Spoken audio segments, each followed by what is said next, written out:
Bonjour à tous, c'est Clément de Romfluence. Je vous retrouve aujourd'hui pour vous proposer ma version de la recette cacao mangue vanille aux vertus aphrodisiaques. Si vous regardez cette vidéo, c'est probablement que vous êtes en possession de la box Romfluence dans laquelle vous avez une bouteille de présentation, un récipient de macération, un entonnoir filtrant, tous les ingrédients pour composer votre rhum arrangé et bien sûr mon livret de recettes pour une meilleure personnalisation où vous trouverez tous mes secrets. Donc pour commencer cette recette, on va d'abord torréfier les fèves de cacao cru. Alors pourquoi on torréfie ces fèves de cacao? C'est simplement pour qu'elles dégagent encore plus d'arômes dans votre rhum arrangé. Donc pour torréfier ces fèves de cacao cru, on les enfourne à 160 degrés pendant 40 minutes. Une fois terminé, on les retire du four. Vous devriez sentir une bonne odeur de chocolat.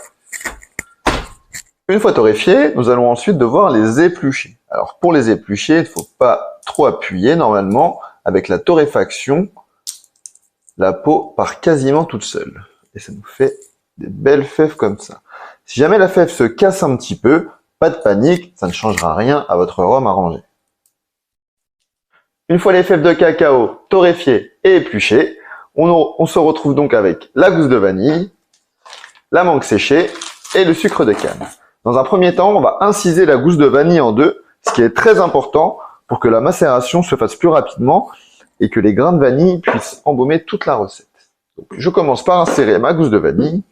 Ensuite, les fèves de cacao épluchées et bien sûr torréfiées, on va les insérer toutes dans le récipient de macération. Hop, passe ensuite à la mangue séchée. Donc là, vous devriez sentir une bonne odeur de chocolat noir qui sort de ce récipient de macération. Hop, je vais insérer toute la mangue séchée dans le récipient de macération.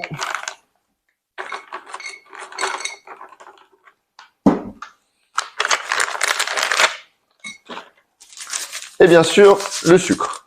Alors comme d'habitude, le sucre, je préconise toujours d'en ajouter la moitié ou les 2/3 du sachet. Vous avez 50 grammes à votre disposition.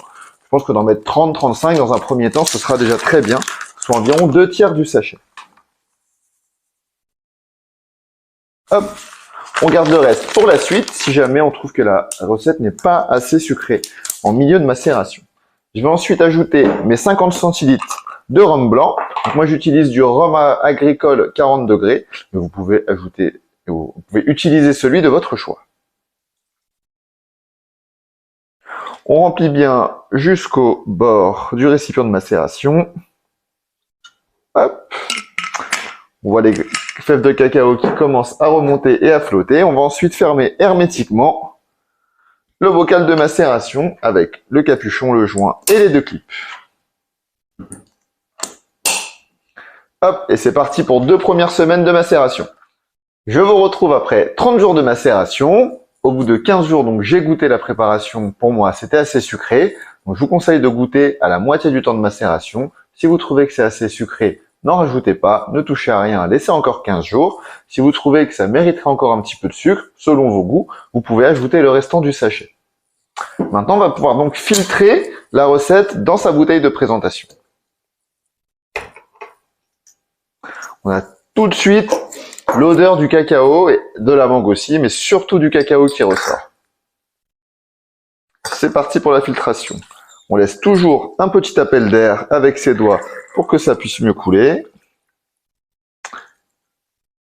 Et on y va jusqu'au bout.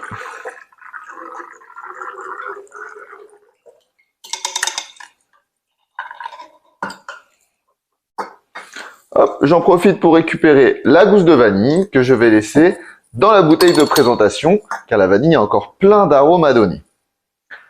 À partir du moment où le goût de vanille vous convient, vous pouvez également retirer la gousse de vanille. Il ne nous reste plus qu'à nouer la petite étiquette pour finir de personnaliser votre bouteille.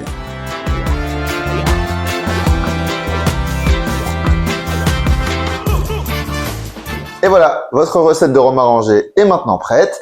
Donc ce sera un super digestif en dessert ou après le repas, après quelque chose de sucré ou de gourmand, ça se mariera vraiment très bien. J'espère que ce tuto vous aura été utile et n'oubliez pas de partager vos recettes sur les réseaux sociaux en taguant Romfluence et surtout à consommer avec modération.